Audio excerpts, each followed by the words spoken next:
In today's video, I'm going to teach you how to count in Bluebeam. Whether you're reviewing a drawing, estimating quantities, or tracking repeated items, Bluebeam Revu makes counting quick and dependable, and I'll walk you through it clearly from start to finish. First, open your PDF in Bluebeam Revu, give the page a moment to load, then zoom to a comfortable level so the items you're counting are easy to see. A quick tip here, consistent zooming and panning helps you avoid double counting or missing items, especially on busy plan sheets. Next, choose the Count tool from the Measurement toolbar. This toolbar is designed for takeoffs and measurements, so the Count tool lives alongside length, area, and similar options. If you're not seeing the Measurement toolbar, check your toolbar settings and enable it so the Count tool is available.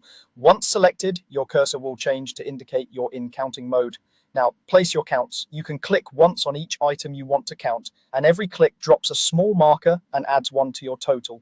Move methodically across the page, left to right or top to bottom, so you stay consistent. If you're working with clusters of identical items, you can drag a box to count multiple items at once. This is especially helpful in dense areas where clicking individually would be slow. If you need to adjust the look of your count markers for clarity, such as using a different color or symbol, you can do that through the properties while you're placing them, so your counts stand out clearly on the page. As you place marks, keep an eye on the count panel. This panel displays your running total, so you always know where you stand. It also groups your counts, making it easy to understand how many items you've tallied without scanning the entire sheet. If you're counting multiple categories, give each count a clear label so the totals stay organized and meaningful. When you're finished, you can export the count through the reports option. This is great for sharing results with a team or dropping the totals into an estimate. Choose the report format that fits your workflow, such as a summary or a spreadsheet-friendly file, so your counts are ready to use outside Bluebeam.